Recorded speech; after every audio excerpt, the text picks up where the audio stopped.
하나님 말씀 열왕기상 19장 말씀 보겠습니다.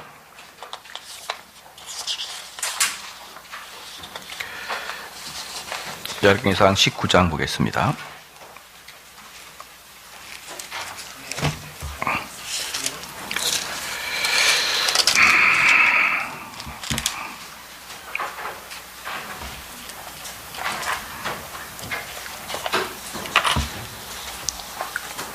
열왕기상 19장 20절부터 열왕기상 19장 20절 21절 읽겠습니다. 20절 22절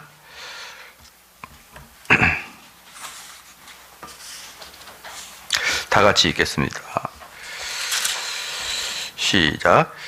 저가 소리를 버리고 엘리야로 달려가서 이르되 청컨대 나로 내 부모와 입맞추게 하소서. 그러면 내가 당신을 따르리이다. 엘리야가 저에게 이르되 돌아가라. 내가 네게서 어떻게 행하였느냐 하니라. 엘리사가 저를 떠나 돌아가서 한 소결이를 취하여 잡고 소의 기구를 불살라 그 고기를 삶아 백성에게 주어 먹게 하고 일어나 가서 엘리야를 쫓아 수종을 들렀더라. 아멘. 오늘 이제 엘리사의 소명에 대해서 이제 같이 은혜를 나누겠습니다. 엘리사는 엘리야랑 여러 가지로 좀 겹치는 부분도 있고 또 전혀 다른 부분도 있거든요. 그래서 구약의 어떤 선지자들에 비해서 엘리사는 많은 기적을 나타냈고요. 사실 그 엘리사는 초자연적인 것을 빼면은 별로 할 말이 없을 만큼이나 초자연적인 기적을 많이 이루었습니다. 그래서 엘리사의 임무는 당시 이스라엘 상황과 아주 밀접한 관계가 있었는데요. 이런 기적과 그 어떤 예언이 필요한 시대였었어요. 그 당시에. 여러분들이 성경을 가만히 보면은요, 성경 여기저기에 보면은 기적과 예언이 있을 것 같죠? 그러지 않아요. 성경에 기적이 몰려있는 기적군이라는 데가 있어요. 군. 말고 군 이런 거 말고 무리들 군, 기적군이라는 데가 있는데 그게 모세 오경 때 있었어요. 모세 때 있었고 모세는 어디까지 포함되냐면 여호수아까지 포함하거든요. 모세 시대. 그 다음에 엘리사 시대. 그 다음에 예수님과 제자들의 시대. 요 세 군, 이 세 블럭이 기적을 이루는 시기예요. 그러니까 여러분이 성경을 보면 다 막 기적이 나올 것 같죠? 그러지 않아요. 이 세 군데 이외에는 기적이 그렇게 많지 않습니다. 예를 들어서 다윗 시대 때 무슨 다윗이 기적을 했나요? 그 다윗의 위에 사울 시대 때 또는 엘리야 시대 아니 그 솔로몬 시대 때 쭉 기적이 없어요. 거의 없고 이런 기적군에 기적이 집중되어 있거든요. 기적이 집중되어 있어요. 두 가지 이유 때문에 그럽니다. 왜냐 그러면은 전혀 하나님을 모르는 시대에 이 사람이 하나님의 종이다라는 것을 증명해 주기 위해서 기적을 하나님이 그 선지자들에게 주는 거예요. 예컨대 모세 같은 경우는 어떻습니까? 어느 누가 모세가 갑자기 등장해가지고 나는 너희들의 대표다. 너희들을 애굽으로부터 빼내야 될 그런 하나님이 나에게 사명을 주셨다. 그럴 때 사람이 누가 믿어요? 정말 언제 그런 이야기 들었어요? 길 가는데 떨기나무에서 불이 붙어서 그러더라. 말도 안 되는 소리 하지 마세요. 막 사람들이 그럴 거 아니에요. 그러니까 모세를 아무도 알아보지 못할 당시에 그 모세가 하나님의 종이었다는 것을 알리기 위해서 이제 모세 시대 때 기적이 많이 일어났고요. 그다음에 이제 엘리야 시대 때도 엘리야가 갑자기 등장하잖아요. 우리 여러분 엘리야 그 설교를 다 들었는데 기억이 안 납니다. 그럼 또 저는 여러분을 위해서 다시 처음부터 해드릴 의향이 있어요. 저는 그런 거 필요 어차피 해야 될 일인데 또 해드릴 수 있으니까 모른 척하고 계셔도 괜찮아요. 엘리야가 갑자기 등장했잖아요. 밑도 끝도 없이 갑자기 엘리야는 푹 등장합니다. 그리고 그 엘리야 당시에 여러분 잘 아시겠지만 전체가 거의 대부분의 사람들이 바알 신을 섬기는 쪽으로 다 넘어갔잖아요. 그러니까 하나님의 말씀이 아주 희귀한 시대가 돼버린 게 엘리야 시대잖아요. 그리고 이제 이 하나님의 말씀이 희귀한 시대하고 그 다음에 엘리야를 아무도 모르는 거예요. 처음에 어떻게 이 사람이 아버지가 누군지 고향이 뭔지 아무것도 몰라 갑자기 엘리야가 나타나 등장. 그러니까 이것도 모세의 등장과 비슷하죠. 이스라엘 백성들이 보기에 전 누군가 이렇게 생각할 거 아니에요. 그러니까 내가 하나님이 보는 백성이다라는 것을 보여주기 위함이고, 또 예수님 보십시오. 예수님이 이 땅에 왔는데 아무도 못 알아봐요. 누구만 알아봅니까? 동방박사들하고 몇 명만 알아보는 거예요, 예수님을. 그러니까 그 첫 번째가 뭡니까? 기적이 나타난 게 뭐냐면 그 당시의 시대 상황이 예수님이고 말씀이고 뭐 선지자고 아무도 모르는 완벽하게 타락한 이 시대다. 완벽한 타락한 시대에 하나님의 종이 누군지도 모를 때에 뭡니까? 기적이 일어납니다. 두 번째, 이제 그것과 아주 밀접하게 연관되어 있는데요. 밀접하게 연관되어 있는데, 그 이제 모세 시대에 모세가 누군지도 모르고 하나님 말씀이 뭔지도 모르고 깜깜한 시대잖아요. 깜깜한 시대, 흑암의 시대. 그때 모세가 나타나서 뭘 합니까? 성경을 쓰잖아요. 그러니까 이게 두 개 연결된다니까요. 주의 종이 누군지도 못 알아보고 하나님 말씀이 없음으로 말미암아 거기는 완전히 흑암의 시대에 하나님의 종이 나타나서 하나님 말씀을 기록하는 그런 곳으로 등장합니다. 그 다음에 그래서 모세 오경이 완성이 되잖아요. 모세를 통해서. 그 다음에 또 뭐가 있습니까? 엘리야 시대를 통해서 선지서가 이제 완성이 되는 거예요. 완성이. 그러니까 선지서의 시작이라고 보면 되는 거예요. 이 엘리야, 엘리사가. 선지자들의 시작. 물론 이제 모세도 어떤 면에서는 선지자가 맞아요. 근데 진짜 선지자다운 선지자라고 하면은 엘리야, 엘리사가부터 시작하잖아요. 그러니까 이제 그러죠. 엘리야와 엘리사는 선지 학교도 만들어서 선지자를 키워내는 그러한 일도 본격적으로 하게 되면서 모세는 모세의 오경을 완성하고 엘리야는 선지자의 시대를 새로 열는 그런 한 시대를 열잖아요. 당연히 예수님 시대 때도 흑암이 관영하였고 말씀이 없을 때 예수님과 그의 제자들은 또 성경을 기록한 시대잖아요. 그렇기 때문에 이 세 가지 군이 성경이 예언과 기적이 집중되어 있다라고 표현합니다. 그 외에는 룻기 같은 경우는 너무나 일반적인 평범한 거고, 욥기 뭐 아무데나 보십시오. 잠언 뭐 어디가 있나요? 기억 있어도 거의 몇 개 없고, 우리 뭐 이사야서 뭐 예레미야 거의 없어요. 거의 없고, 이렇게 몇 군데만 집중적으로 예언이 있어요. 좀 이해가 되십니까 이제? 바로 요 부분이 이 예언의 요 부분이 뭐까지 해석이 되냐 그러면 현 시대는 예언이 없다. 현 시대는 기적이 없다라고까지 이렇게 기적 종교론자들이 이야기합니다. 현 시대는 이미 하나님 말씀이 완성되어 있기 때문에 흑암의 시대가 아닌 거예요.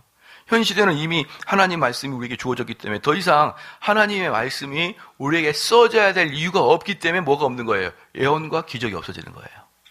되셨죠? 이해되셨어요? 그래서 이 예언과 기적 뭐 상당히 여러분들이 이걸 알고 있으면 뭐 은혜의 그런 방편은 아니지만 그래도 성경을 보는데 도움이 많이 좀 될 거예요.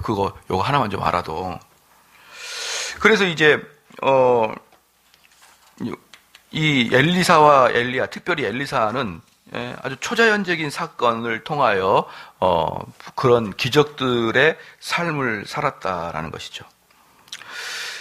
그 다음에 이 엘리사와 엘리야는 비슷한 점도 있고 또 다른 점도 있거든요. 근데 이 비슷한 점과 다른 점이 이 둘 다 하나님을 양면으로 보게 해주는 거예요. 엘리야의 입장에서 하나님을 보게 해주시고 엘리사의 입장에서 보게 해주시는 그런 양면, 동전의 양면처럼 이렇게 보게 해줍니다. 먼저 유사점은 모두가 선지자예요. 두 명 다 선지자고 둘 다 거주지가 사마리아입니다. 둘 다 거주지가 사마리아고 동일한 상황에 직면했어요. 어떤 상황입니까? 성도들의 무지한 상태, 완전히 흑암의 상태. 그리고 이제 또 비슷한 게 뭐냐면 엘리야는 사렙다 과부에게 대접을 받고 그 보답으로 그녀의 아들을 회생시켜주는 그런 일들이 있었고, 그리고 열왕기상 17장에 있었고요.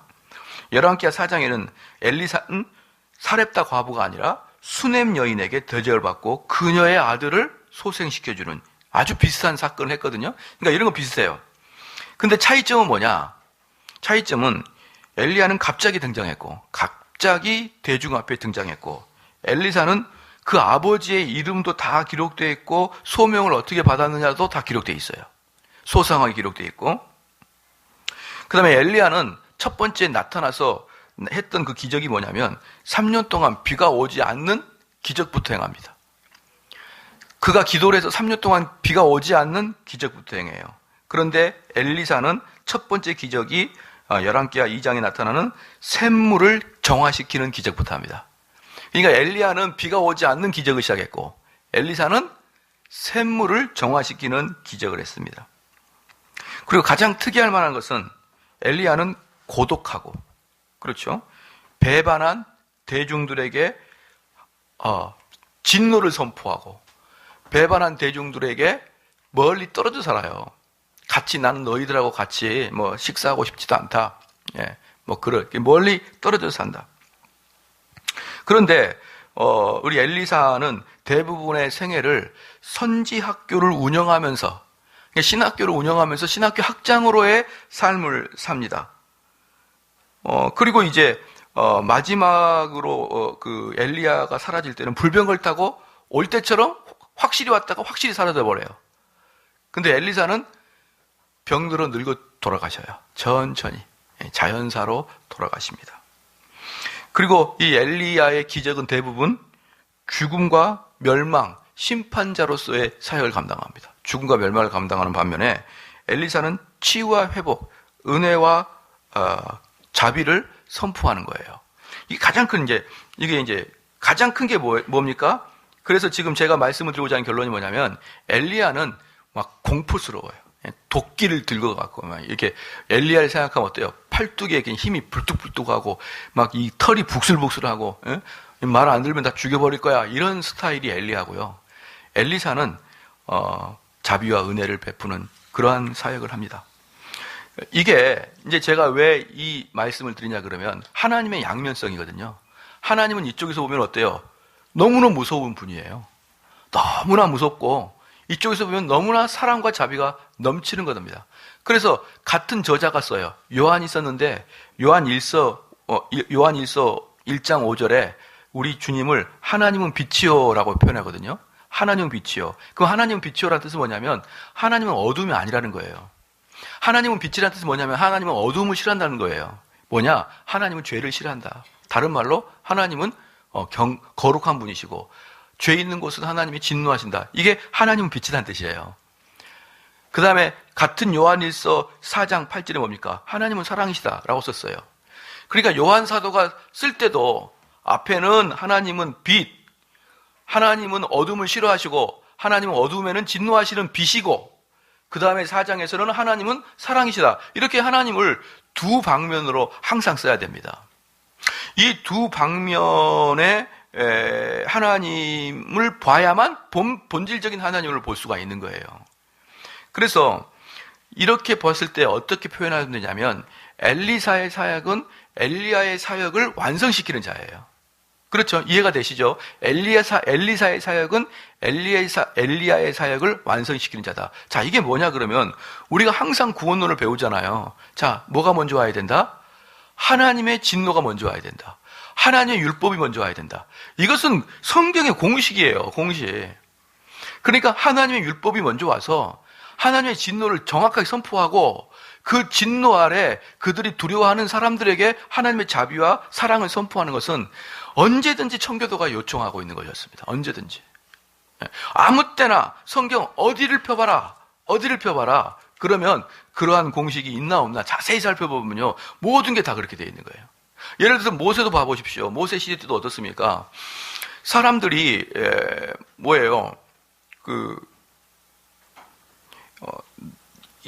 애굽에서 나와라. 그러면 안 나오죠. 왜냐하면 나갈라 그랬는데 다음에 제가 그나마 땅을 계약했는데 이러면서 이들은 이미 400년 동안 이 이집트 땅에서 이미 털을 닦고 자랐었기 때문에 모세가 다 나오세요. 그런다고 누가 나오냐고요.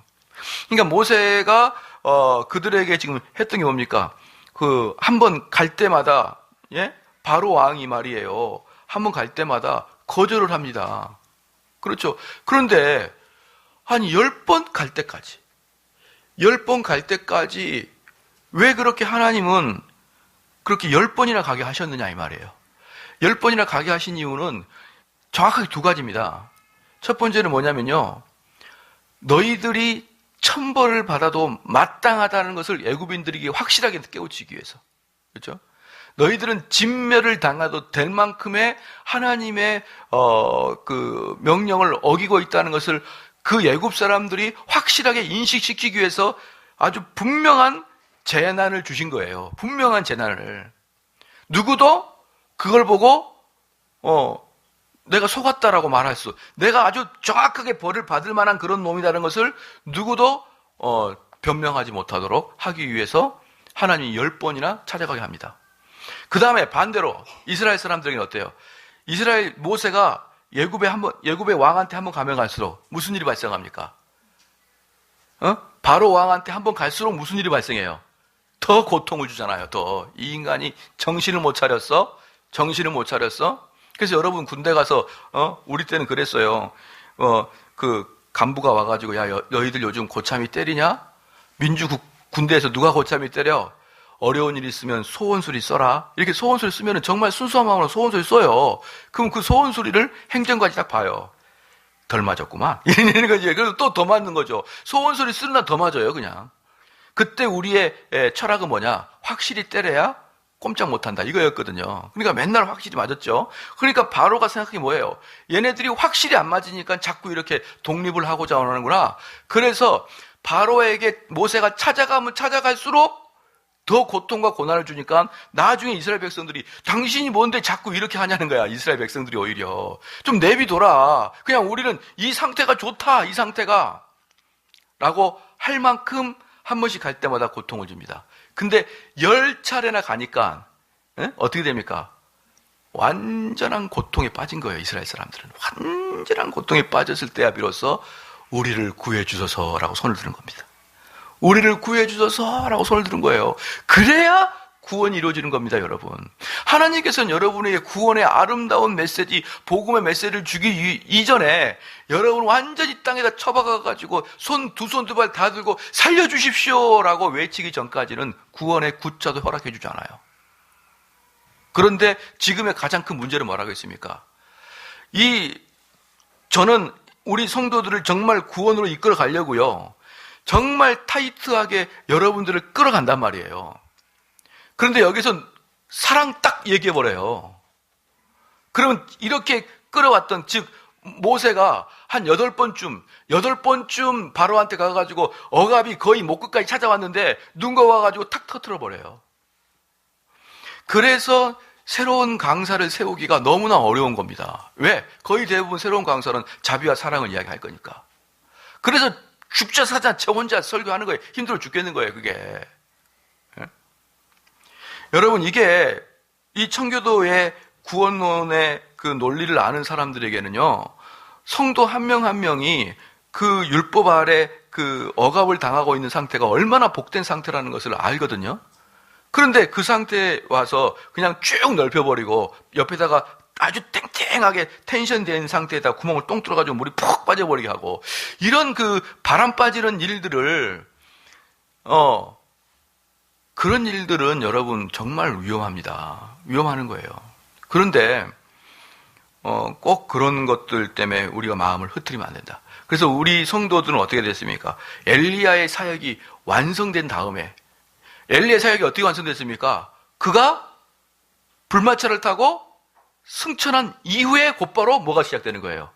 엘리사의 사역이 시작되잖아요.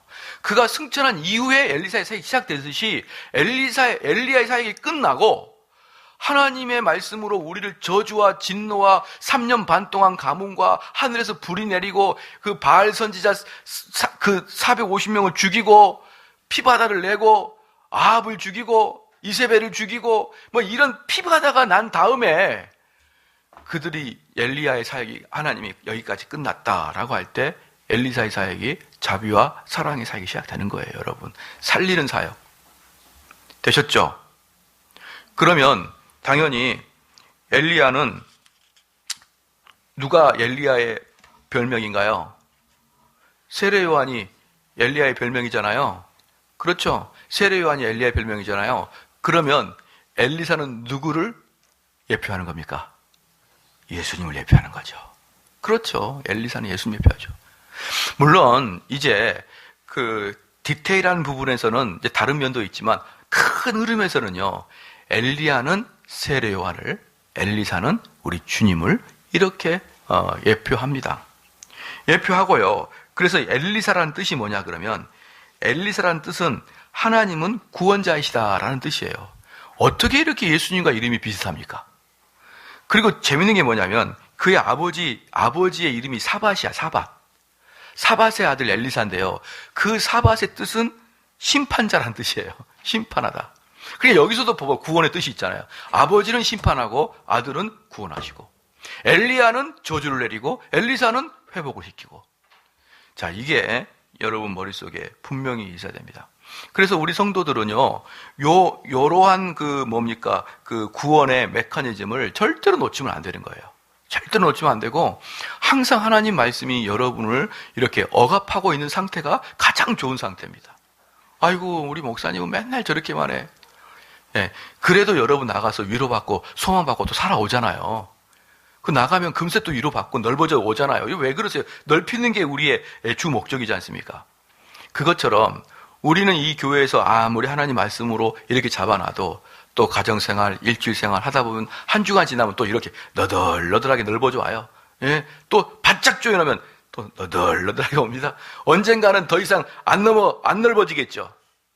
그렇게 해서 하나님이 여러분을 철저하게 율법으로 작아놓은 이후에는 성령이 여러분을 누가 옵니까? 그러니까 예수님 오기 전에 엘리사가 오기 전에 엘리야가 와 있죠. 그렇죠. 예수님 오기 전에 세례 요한이 와 있죠. 그럼 여러분에게 예수님이 성령님으로 여러분 오시기 전에 누가 온 겁니까? 시작. 엘리야와 같은 세례 요한 같은 목사가 있는 거예요.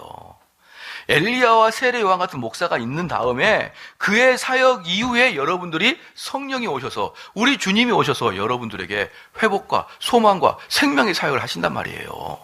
믿으십니까? 그 사역은 세례 요한의 사역이 아니요, 엘리야의 사역이 아니요, 그 이후에 오실 우리가 감히 그분의 신들매를 감당하기도 어려운 그분이 오셔서 여러분을 그렇게 하는 것이지, 여기 있는 목사 쪼무라기가 여러분 소생시키고 살리고 그러한 그릇이 못 되는 거예요, 여러분. 우리는. 자, 그 다음에 잘 알았으리라 봅니다. 그래서 열왕기상 19장 보면요, 16절에 보니까 16절에 너는 또 님시의 아들 예후에 기름을 부어 이스라엘 왕이 되게 하고 또 아벨 무홀라 사밧의 아들 엘리사에게 기름을 부어 너를 대신하여 선지자가 되게 하라. 그러니까 지금 여기서 뭐냐 그러면은 이 사밧이라는 것은 심판자라는 뜻이라 그랬잖아요. 이 엘리사를 엘리야 사역을 대신하게 하라. 이것은 확실한 소명이 있습니다. 확실한 소명이 있어요. 그래서 그 다음에 그것에 대한 대답이 16절에 대한 대답이 19절에 이렇게 나옵니다. 엘리야가 거기서 떠나 사밧의 아들 엘리사를 만나 저가 12겨리소를 앞세우고 밭을 가는데 자기는 12째 겨리와 함께 있더라. 엘리야가 그리로 건너가서 겉옷을 그 위에 던졌더니. 그러니까 여기서 이제 보면은 엘리사는 밭을 갈고 있었어요. 엘리사는 밭을 가지고 있었는데 여기서도 항상 원리와 교리가 있는 거예요. 원리와 교리가 있다. 뭐다? 두 가지를 잘 기억하십시오. 첫 번째는 뭐냐면은 여러분들이 하나님 찾는 거 아니에요. 다 하나님이 먼저 찾아와요. 하나님이 먼저 찾든지 하나님이 하나님의 종을 보내서 찾든지. 엘리사가 우리 엘리야를 만날 때 하나님께 사명 받을 때 그렇잖아요. 성경 말씀 보거나 기도하거나 서재에 앉아서 연구하고 있지 않았고 밭에서 일하고 있었습니다. 밭에서. 안 그런 분이 누가 있어요? 모세도 그랬잖아요. 모세도 그랬고 사도 바울 같은 게 또 어떻게 했습니까? 사도 바울은 완전히 기독교인들을 잡아 죽이려고 말 타고 가다가 거기서 만났어요. 그러니까 모든 원리는 뭐냐면 하나님이 여러분을 먼저 찾아오시고 하나님이 여러분에게 먼저 마음을 여시는 것이지. 그래서 아마 진짜 헷갈릴 게 있을 거예요. 어떤 게 헷갈리냐면 지금 수요예배까지 나와가지고 제 설교 들은 사람들은 제 설교 좋아하니까 듣는 거거든요. 너무 은혜가 되는 거예요. 아유, 그 설교 들으면 너무 좋다. 그래가지고 내 친구도 한번 들게 해주세요. 안 되는 겁니다, 여러분. 그게 안 되는 거예요. 여러분들이 제 설교가 들리는 이유는 여러분들이 착해서나 지성이 좋아서가 아니고 하나님이 여러분을 먼저 찾아왔기 때문에 들리는 거예요. 그렇기 때문에 아이고 이렇게 좋은 것을 왜 내 친구는 그렇게 안 좋아했어 할까?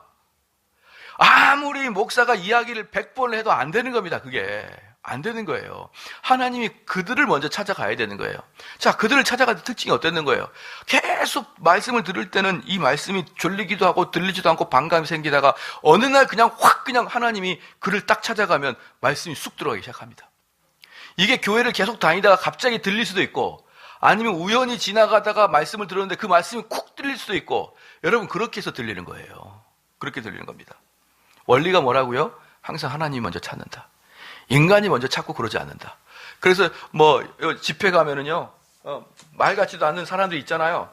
지난주에도 설교했지만 네 오늘 하나님 만나고 내려가겠습니다. 오늘 하나님 안 만나면 안 내려가겠습니다. 지금까지 못 내려올걸요? 그 사람들? 예? 못 내려와요.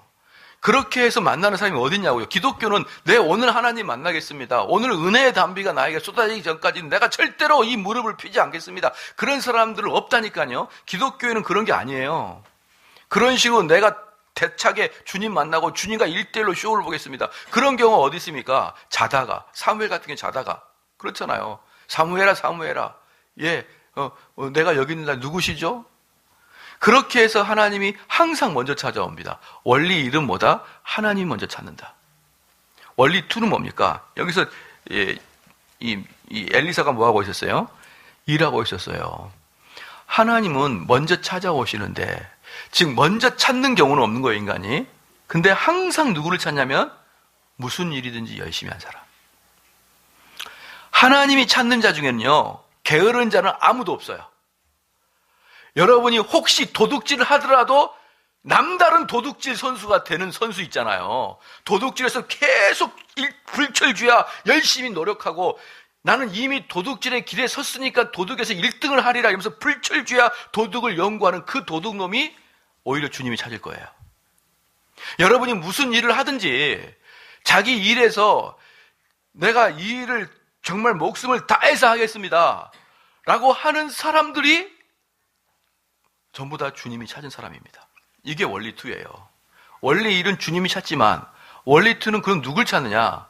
세상적인 일이라도 남을 사기치더라도 최고 열심히 사기치세요. 게을러 빠져가지고 너무 게으른 사람은 에이 오늘 사기치러 가지 말자. 아유 잠이나 자자. 이런 사기친 놈은 계속 사기꾼으로 남을 거예요. 그런데 남다르게 자기 일에 열심을 다한 사람들만을 주님은 그를 찾았습니다. 여러분들이 이걸 잘 알아야 됩니다. 그래서 주의 일이니까 열심히 하고 내가 사회에서 하는 일, 회사의 일은 대충 하고 여러분 그렇게 하지 마세요. 그렇게 하지 말고 아무리 회사 일이라도 그렇죠? 아무리 세상 일이라도 여러분은 그 분야에서 열심을 다할 수 있어야 됩니다. 열심을. 시간 아깝게 다 시간 쪼개서 해야 되고요.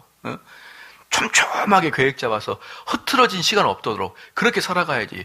야 세워라 내워라 참 좋다. 지금이 가장 행복하다. 안 됩니다. 그 다음에 이게 그 19절에 나와 있는 그 엘리사가 있을 때 하나님이 부르신 소명입니다. 그런데 이제 이 엘리사는 부르시자마자 항상 또 원리가 있어요. 곧바로 시험이 따릅니다.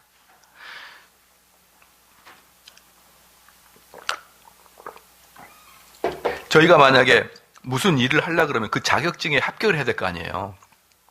자격증에 합격을 하든지 뭐 어디 그 입사를 하든지 그 일을 하려면은 거기에 맞는 시험을 통과해야 되잖아요. 하나님의 사역도 항상 똑같습니다. 하나님의 사역을 하는 사람들은요 항상 시험을 통과해야 되는데 지금 엘리사는 어떤 시험을 통과합니까? 엘리사에게 하나님이 찾아가자마자 첫 번째 시험이 뭐냐면 엘리사가 부자였다는 거예요. 부자. 소가 몇 결이요? 12결이 12결이 소가 있어요. 여러분들 시골 출신들 잘 생각해 보십시오. 시골 출신들 자기 시골 출신 아닌 것처럼 그렇게 얼굴 표정을 해도 다 알아요. 시골 출신들이 저희가 어릴 때만 해도 시골에서는요, 소 한 마리 두 마리밖에 없었어요. 소 한두 마리. 소를 전문적으로 키운 사람 외에는요, 거의 집안에 소 한두 마리 있었어요. 그 소 한두 마리만 있으면요, 얘들 대학까지 보낸다고 했습니다. 일 다 하죠. 뭐 소가 얼마나 돈을 많이 벌어줍니까? 그러니까 소 한두 마리는 어때요? 우리 애를 대학까지나 보내주는 엄청난 거거든요. 왜 소 한두 마리가 있었을까요? 시작. 소 10마리, 20마리 살 수가 없거든요. 살 수 없어요. 그건 완전히 부자입니다. 부자. 그때가 겨우 언제예요? 40년 전이거든요. 40년 전만 해도 우리나라에 소 한 마리만 있어도 부자입니다. 근데 12결이래. 12결이. 그러면 이 집안은 얼마나 부자입니까? 얼마나 부자예요? 그런데 12결의를 주님이 부르시면 포기해야 되는 시험에 딱 들어가는 거예요. 이게 첫 번째 시험입니다. 여러분, 가난한 자들에게는요, 돈의 시험이 가난한 자에는 별로 없어요. 내 전 재산이 100만 원이다. 탈탈 털기 쉬워요.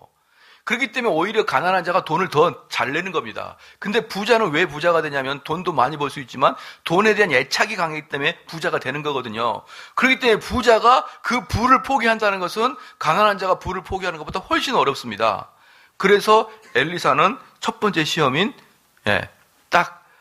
돈을 포기해야 되는 그러한 입장이 처합니다. 자, 그래서 자기는 12결의와 함께 있더라. 엘리야가 그리로 건너가서 겉옷을 그 위에 던졌더니, 문제는 뭐냐면 엘리야는요, 원래 이렇게 터프한 사람이니까 이런지야 이런 말도 안 하고 탁 겉옷을 딱 던지는 거예요. 나 엘리야인데. 이런 소개도 했으면 얼마나 좋아요. 소개 안 하고 엘리야는 그냥 겉옷을 위에 딱 던집니다. 그리고 20절에 이 겉옷을 던지는 뜻이 뭐예요? 너 나 제자 되라, 이 뜻이에요. 너 나 제자 되라. 이러니까 20절에 저가 소를 버리고 엘리야에게 달려와서 이르되 청컨대 나로 내 부모와 입맞추겠소. 이게 뭡니까 이게? 갑자기 그 부자가 그 엘리야 옷이 어땠다 그랬어요? 그 험한 그 옷 있잖아요. 그 털같이 생긴 그 옷, 산적 같은 그런 옷 알지도 못한 그 엘리야 나타나가지고 겉을 딱 던지니까 나를 따르라 이렇게 무언에 말하니까 엘리사가 어때요? 그냥 막 소를 내비두고 엘리야가 달려가자마자 뭐라고 그러냐면 당신 누구십니까? 이게 묻지도 않아요. 달려가자마자 청컨대 부모와 입맞추게 하소서, 작별 인사하게 하소서. 엘리야가 왜 이런 식의 마음을 가졌냐면요, 엘리야는 왜 이러냐? 칼빈주의이기 때문에. 엘리야가 칼빈주의를 공부한 거예요. 왜? 어떤 겁니까? 하나님이 선택하고 부르신 자에게는 설명할 필요 없다는 거예요.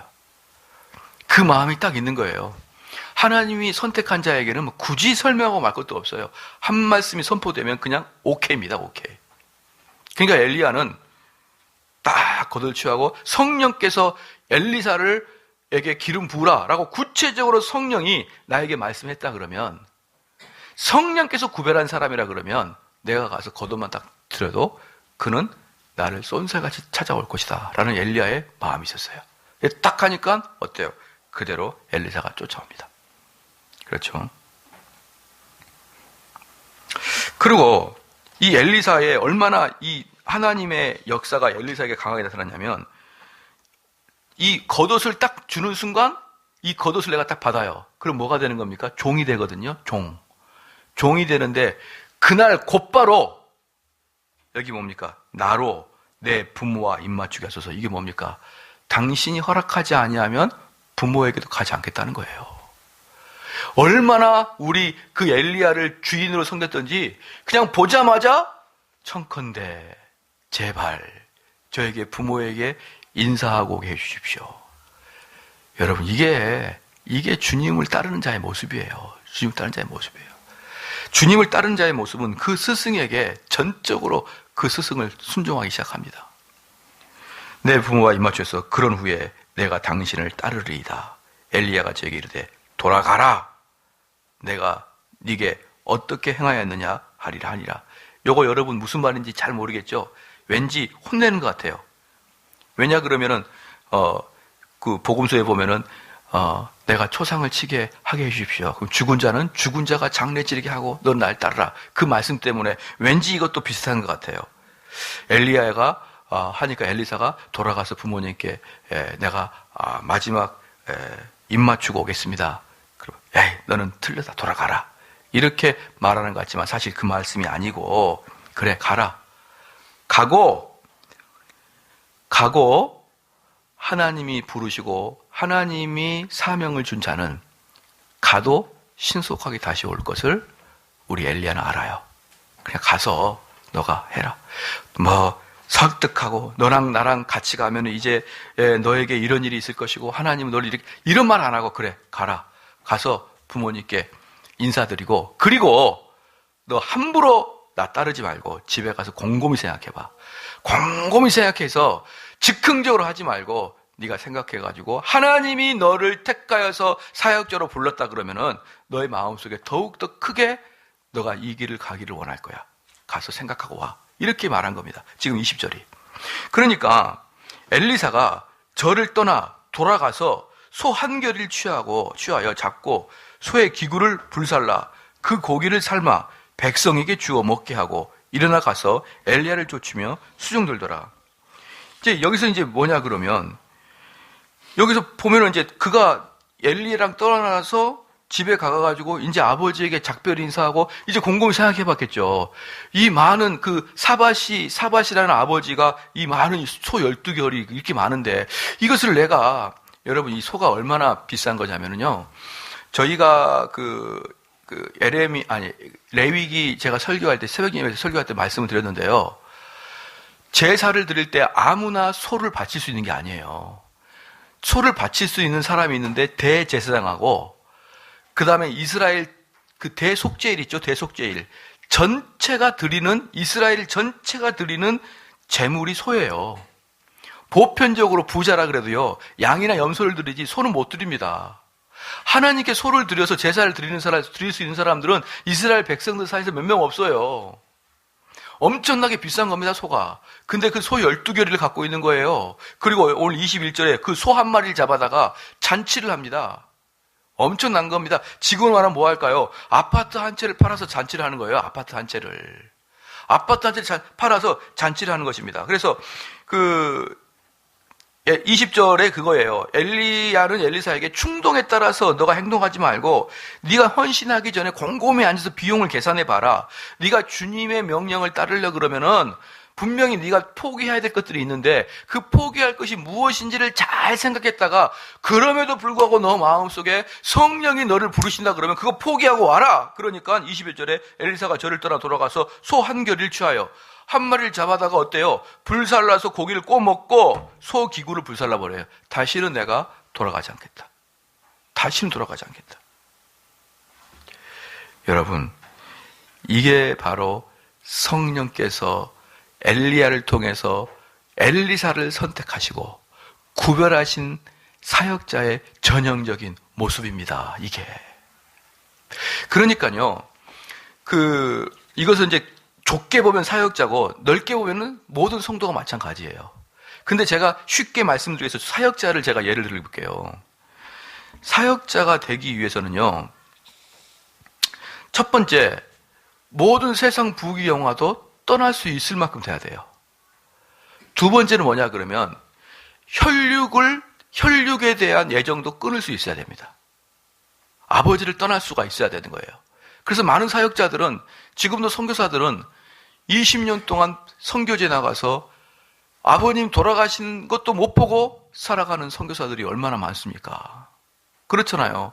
그러니까 주의 사역을 감당하기 위해서는 이 혈육의 정도 끊어낼 수 있는 이것까지 감당할 만큼 그리스도를 사랑해야 됩니다.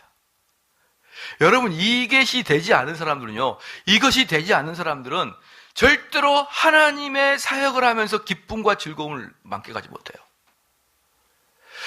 저는 상당히 이 말씀을 우리 성도한테 말하고 싶은 게 뭐냐 그러면 내가 비록 사역을 하지 않았으면은 더 큰 부자가 됐고 심지어는 이 엘리야를 따라간다는 뜻은 뭐냐 그러면요.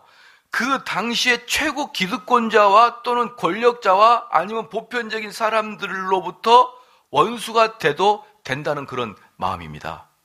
엘리야가 그동안 어떻게 사역하였습니까? 엘리야가 어떻게 진행하였어요? 나는 그러니까 이 시대가 가장 인기가 좋은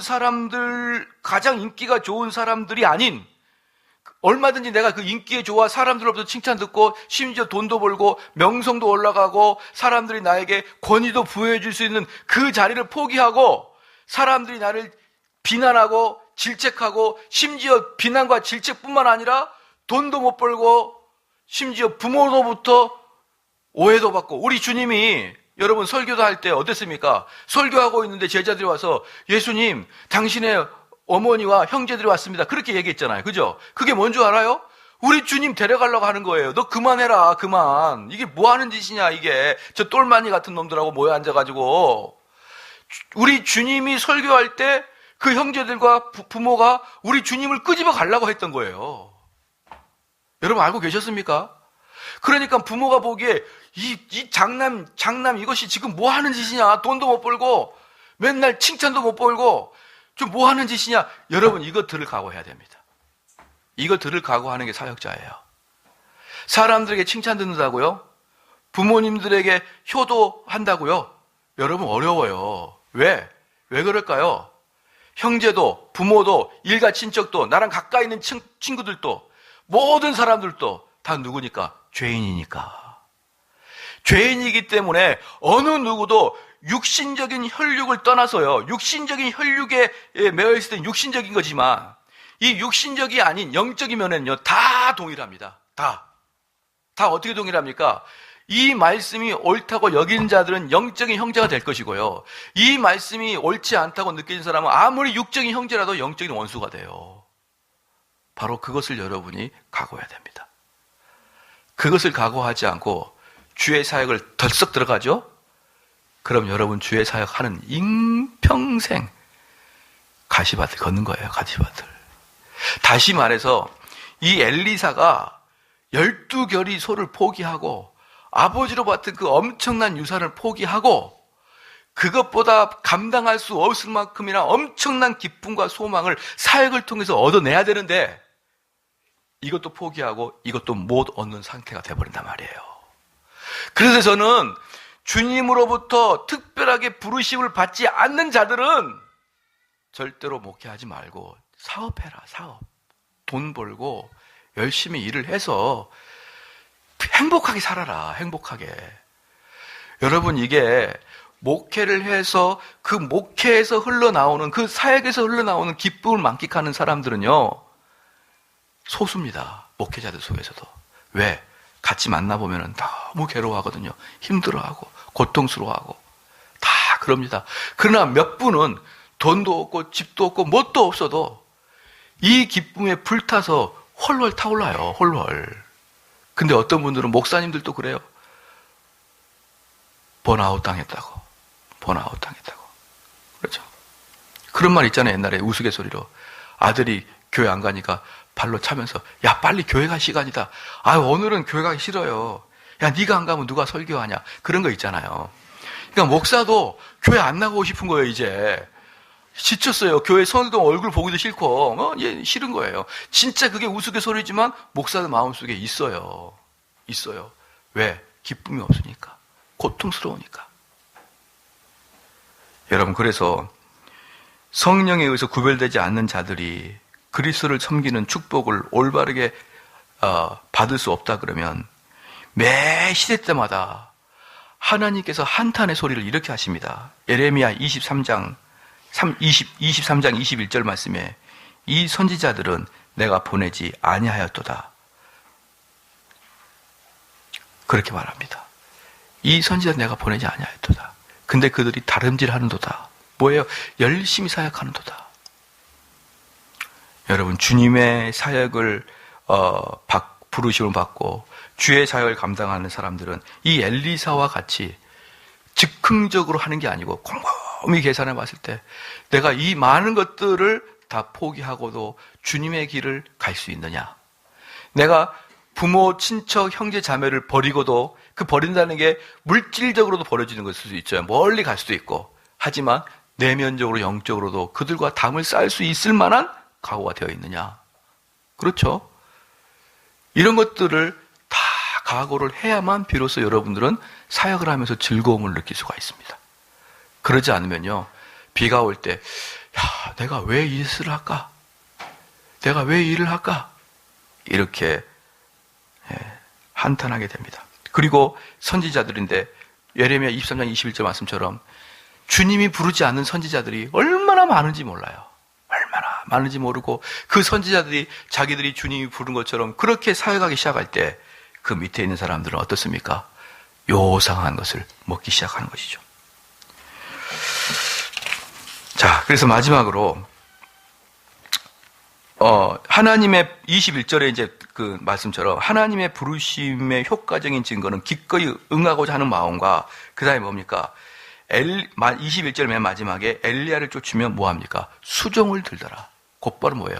겸손하게 나를 부르신 나의 선배, 나를 이끌어주신 그 종에게 수종을 드니라. 그러니까 엘리사는요, 이 짧은 구절에 다 포함되어 있어요. 소명을 받은 사람의 모습, 소명을 받은 사람이 주님을 먼저 찾지 않냐고 주님이 먼저 찾았잖아요. 엘리야를 보내셨고. 그런데 그들은 어때요? 열심히 자기 일을 하고 있잖아요. 그죠? 열심히 하고 있고요. 그 다음에 소명을 받았을 때 성령이 역사하니까 그를 부르신 자들에게 금방 맞습니다. 당신이 부르신 게 맞습니다. 나 이걸 포기하겠습니다라는 그런 결단력이 있었죠. 그렇죠? 그 다음에 뭐가 있습니까? 겸손함이 있잖아요. 그 불어준 자에게 내가 수종 들겠나이다. 나중에요. 얼마나 이제 엘리야와 엘리사 이야기를 보면은 우리의 마음을 이렇게 이렇게 눈물적게 하냐 그러면요. 지난주에도 말씀드렸지만 엘리야가 애야 여기까지 와라. 아니에요. 또 따라갈게요. 여기까지 와라. 또 따라갈게요. 여기까지 와라. 또 따라갈게요. 엘리야는 계속 그만 와라. 근데 엘리사는 끝까지 따라갑니다. 그리고 나중에 엘리사가 뭐라는 줄 알아요? 엘리야한테 나의 아버지여 그래요. 나는 이걸 보면서 너무 감동을 받았어요. 저와 여러분도 그런 관계가 되길 바랍니다. 예. 그만 오세요. 알았어요. 그러면 안 된다고요. 뭘 알긴 뭘 알아요. 알긴 뭘 알아. 그때 기다리고 있었어요. 막 이러면서요. 그러면은 안 돼요. 그럴 때 순종을 잘하더라고요. 예. 지금까지 제 설교에 제일 순종 잘하는 청년이 한 명 있어요. 그 청년 누구냐면요. 하도 중고등부 아현동에 있을 때, 아현제일교 있을 때, 그때는 9시에 예배가 드렸거든요. 중고등부 예배가. 근데 9시 예배 드리면 10시 정도 되면 와요. 10시가 언제냐? 공각 공부할 때쯤에. 아니면 설교 끝날 때쯤에. 꼭 와서 제가 1년을 참았네요. 그래서 1년 만에 제가 그랬어요. 걔를 만나서. 그런 식으로 하려면 신앙생활 하지 말고 교회 오지 마. 그랬더니 지금까지 교회 안 와요. 10년이 넘었는데. 그렇게 순종하지 말고 엘리야가 오지 마라. 오지 마라. 이제부터 오지 마라. 그럴 때 엘리사는 가겠나이다. 내가 주인과 같이 가겠나이다. 그러더니 마지막에 엘리야가 승천할 때 나의 아버지요. 그렇게 하는 걸 보면서 그러니까 어때요? 주인과 종의 관계지만 또 그 안에 뭐가 있습니까? 따뜻한 애정의 관계가 있잖아요. 여러분 성도 간에도 마찬가지예요. 구역장과 구역원, 집사와 성도, 성도 간에 단지 형식적인 관계가 아니죠. 그 사람과 나는 형제와 같아야 돼요. 여러분 형제끼리 오래 만나서요. 영적인 대화 해보세요. 싸움만 할걸요? 안 됩니다. 안 돼요. 이게 아무리 형제라 그래도. 진짜 내가 중요한 영적인 대화는 누구만 할 수 있는 거예요? 교회 성도끼리만 가능합니다. 근데 그 사람이 남인가요? 아니죠. 진짜 형제 같아야 되죠. 그가 정말 고통당하면 내 마음이 쓰라릴 만큼이나 고통당해야 되죠. 그렇지 않습니까? 그리고 이런 말이 있더라고요. 샴 쌍둥이인가? 머리 2개 달린 애 있잖아요. 이 머리 2개 달린 애가 2명입니까? 1명입니까? 예? 둘이라고 말하기에도 뭐하고, 2명이라고 말하기도 뭐하고, 1명이라도 말하기도 어렵잖아요. 둘이서 또 이야기도 하잖아요. 이렇게 무리가 붙어가지고. 그런데 어떻게 하면 되냐면, 머리가 2개잖아요. 얘를 콕 때렸을 때 얘도 아프면 1명이래요. 근데 얘를 때렸는데 얘가 안 아프면 2명이래요.